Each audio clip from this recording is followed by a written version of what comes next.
So we'll get into the headline is what LinkedIn calls that, or summary.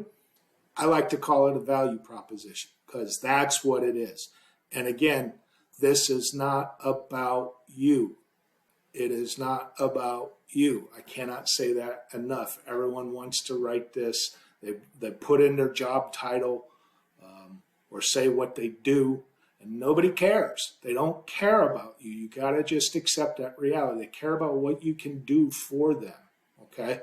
So you want it to be attention grabbing, but you want to show them the benefit of connecting with you and interacting with you, okay? So again, pain points, problems, solutions, all right? This is just one. I've got multiple ones. You'll see some of these slides where I've got different headlines and different banner images and different photos because I'm constantly testing this stuff, all right? So a lot of people get stuck. They're like, okay, well, what do I say? I don't know, right? I don't know what to say for my headline.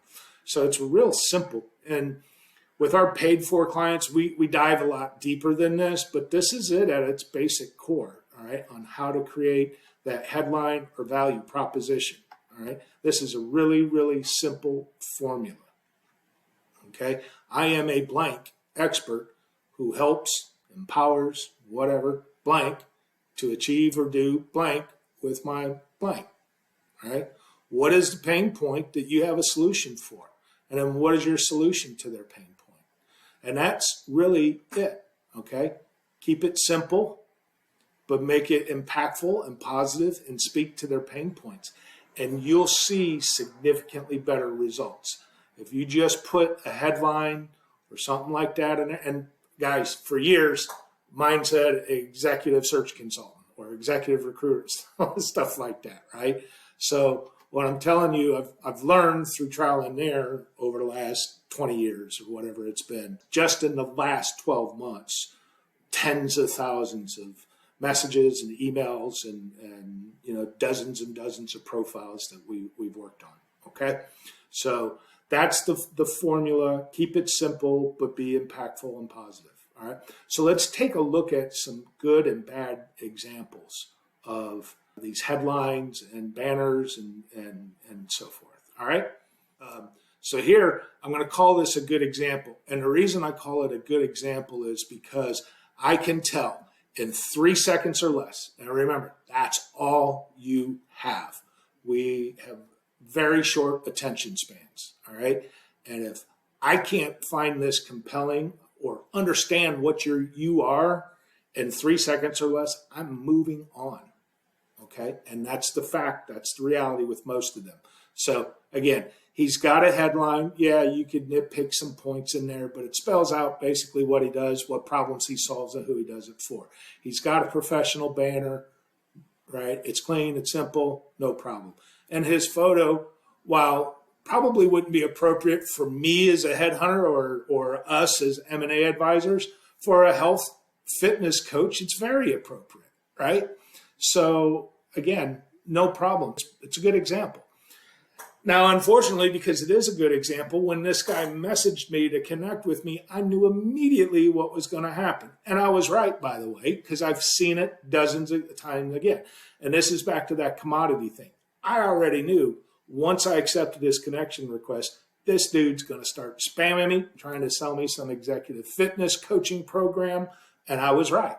So I saw it coming because he was exactly like all the others. Okay, do you understand what I mean about this commodity trap? So be different so they can't guess what you're going to do, okay? Because I called that shot from a mile away, and I was right, okay? So now let's take a look at a bad one, okay? So Rich, really good guy. I've talked with him, got his permission to use this. But the only reason this is a bad example, there's nothing wrong with this photo, right? But the headline, again, he says more than most. It's more, it could have been worse because he could have just said account executive at Edge Capital Lending. But, if you don't know exactly what an asset-based lending professional is or does, then you're like, who and what is this guy? And he wasted all of this. He didn't bother putting anything in there, okay? Not a very good job. He just didn't invest any effort into it is what it comes down to, all right? And then here's another one. Tim.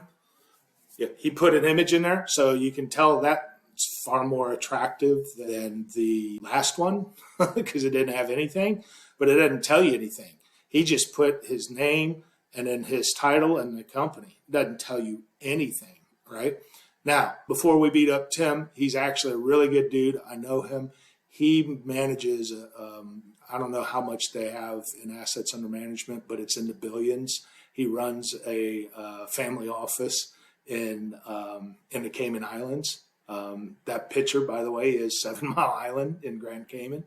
So it fits. But, again, this guy, look, he's not trying to utilize LinkedIn for any sort of lead generation. So he doesn't care. He's not going to invest the time or energy into it. He made it look more attractive than the last one, but that's all he did. Okay.